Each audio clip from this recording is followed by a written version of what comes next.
পাঠিয়েছেন। যেমন ধরুন এখন মাধ্যমিক পরীক্ষা চলছে কি চলছে না বলুন? মাধ্যমিক পরীক্ষা চলছে কি চলছে না? মাধ্যমিক পরীক্ষা চলছে। কোন পরীক্ষার্থী, কোন স্টুডেন্ট, কোন ছাত্র যদি সেই পরীক্ষার হলের মধ্যে যাওয়ার পরে যদি তার মাস্টারকে বলে, তার স্যারকে বলে, যদি স্যার, মাস্টার মশাই, এই কোশ্চেনের মধ্যে যে প্রশ্নগুলো রয়েছে, এই কোশ্চেনের মধ্যে যে প্রশ্নগুলো আছে, এই প্রশ্নগুলো আমার মনে পড়ছে না, আমার ইয়াদ আসছে না, আমার মনে আসছে না, সুতরাং আপনি আমাকে একটুখানি সুযোগ দিন, আমি বাড়িতে যাব, আমার নিজ গৃহের মধ্যে যাব। নিজ গৃহের মধ্যে যাওয়ার পরে, বাড়ির মধ্যে যাওয়ার পরে আমার যে কিতাবাদিগুলো রয়েছে, আমার যে গাইড বুকগুলো রয়েছে, আমার যে গ্রন্থগুলো রয়েছে, সেই গ্রন্থগুলোকে দেখবো, সেই কিতাবাদিগুলো দেখবো, সেই নোটগুলোকে আমি দেখবো। দেখার পরে আমি আসবো, আসার পরে আমি পুনরায় আবার এই পরীক্ষার হলের মধ্যে বসে পরীক্ষা দেব।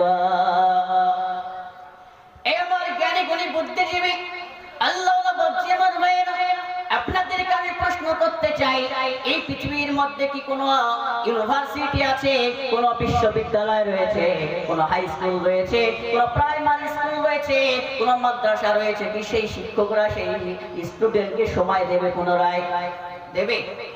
পুনরায় সুযোগ দেবে না। কি জন্য পুনরায় সুযোগ দেবে না?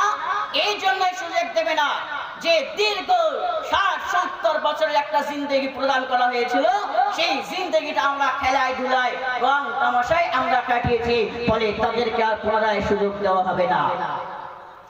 এই দুনিয়ার মধ্যে যে রকম তাদেরকে সুযোগ দেওয়া হবে না, কোন স্কুলে থেকে যদি সেই স্টুডেন্টকে, সেই ছাত্রকে যদি পুনরায় সুযোগ না দেওয়া হয়, সেই সমস্ত ব্যক্তিরা, কাফের ব্যক্তিরা, মুনাফিক ব্যক্তিরা, সেই মুরতাদ ব্যক্তিরা যখন মৃত্যু শয্যায় সমাহিত হয়ে যাবে, যখন মনুষ্য অবস্থায় চলে আসবে, তখন তারা আল্লাহ রাব্বুল আলামিন বলবে, ইয়া রাব্বে কারীম, আল্লাহ তাআলা, আপনি আমাদেরকে পুনরায় সুযোগ দিন।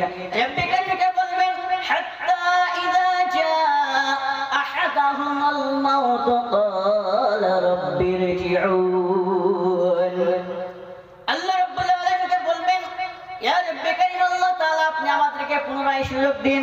আল্লাহ রাব্বুল আলামিন বলবেন, বান্দারে, তোকে আমি পুনরায় কি জন্য সুযোগ দেব? আমি তো দুনিয়ার বুকে তোকে দীর্ঘ একটা জিন্দেগি প্রদান করেছিলাম, দুনিয়ার বুকে দীর্ঘ একটা লম্বা জিন্দেগি দিয়েছিলাম, সেই জিন্দেগিটা তুমি কাজে লাগাতে পারো নাই, এখন তো তোমাদেরকে আর কি জন্য সুযোগ দেব?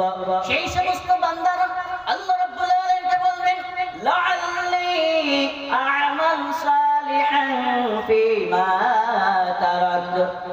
আল্লাহ রাব্বুল আলামিনকে বলবেন, ইয়া রাব্বে কারীম, আল্লাহ তাআলা, আমরা পূর্বে দুনিয়ার মধ্যে যে সমস্ত আমলগুলো আমরা করতে পারি নাই, যে সমস্ত সৎ আমলগুলো আমরা করতে পারি নাই, সেই সমস্ত সৎ আমলগুলো আমরা দুনিয়ার মাঝে গিয়ে পুনরায় করব।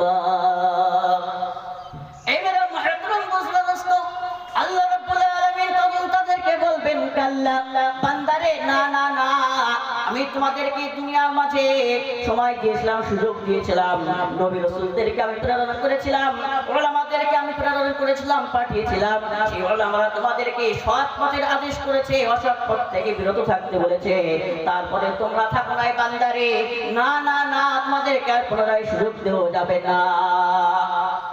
আল্লাহ রাব্বুল আলামিন এই জন্য পবিত্র বলছেন, ইন্নাহা কালিমাতুন হুয়া কাইলুহা ওয়া মিন ওয়ারাইহিম বারযাখুন ইলা ইয়াউমি ইউবআতুন।